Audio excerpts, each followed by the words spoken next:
అరే CM sir వస్తాడు, alert alert, traffic అంతా క్లియర్ అయ్యి సార్. టూర్ ఉంది అలా, సార్ది టూర్ ఉన్నది.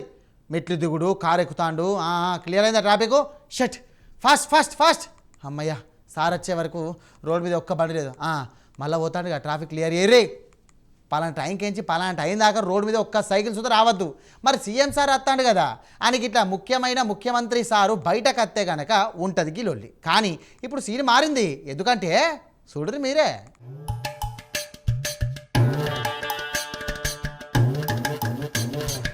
పెద్ద సార్ల నల్ల కాన్వాయిలు పోంగ పక్కపొంట చిన్నపిల్లగాని సైకిల్ సుతం కనిపించొద్దు. సీఎం సార్లు కార్లు పోంగ తొవ్వెంబడినర మానడు రోడ్డు మీదకి రాకుండా పైలం అవుతారు, తొవ్వంతా సాఫీ ఎత్తారు. కానీ ఈడికెంచి ఈ సిస్టమ్ ఉండదట. ట్రాఫిక్లనే ఇక సీఎం సార్ పోతాడు, ఎవ్వరిని ఆపేదలేదట. ఆపుడు తొవ్వ సాఫీ చేసాడు అంతా మొన్నటిదాకా. ఇయాల్టికెంచి సీన్ మారుతుందన్నట్టు. గిదేం పద్ధతి, గిదేం కట్టం.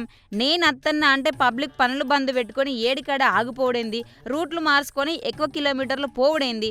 లేదు లేదు, ఈడికెంచి ట్రాఫిక్ నాపకుర్రి, ఎవల పనులు అలా నిమ్మలంగా ఓనియుండ్రి అని మీటింగ్ పెట్టి డీజీపీ ఆనంద్ సార్కు గట్టిగానే చెప్పినట్టు CM Revanth Reddy sir. CM sir చెప్పిండో లేదో ఎంబడే 4 కమిషనర్లకు మీటింగ్ పెట్టి వాళ్ళ సేవనేసినట్టు గీ ముచ్చట్ను.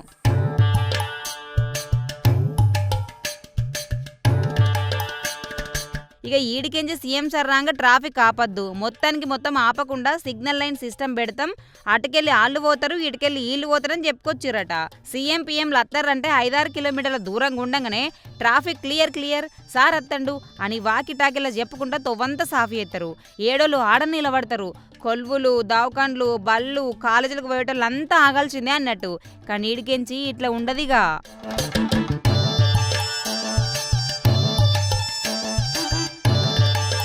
బండ్లు, కార్లు, ఆటోలు నడిచేటోళ్ళు అంతా ఏడికాడ ఆగిపోయి కుయ్ అనే సప్పుడు ఎప్పుడత్తని ఎదురు చూసుకుంటుంటారు. ఆ లచ్చదాంక సగం తిట్టుకుంటేనే మూతులు ముక్కులు తిప్పుకుంటా ఆ సీఎం సార్ కారు పోయినాక ఊపిరి పీల్చుకొని మళ్ళీ పయనమవుతారు. ఇక ఈ తిప్పలు ఇప్పుడు ఉండేయట, వెయిటింగ్ చేసి ఉండదన్నట్టు సీఎం సార్ చెప్పిన ముచ్చటతోని మరి.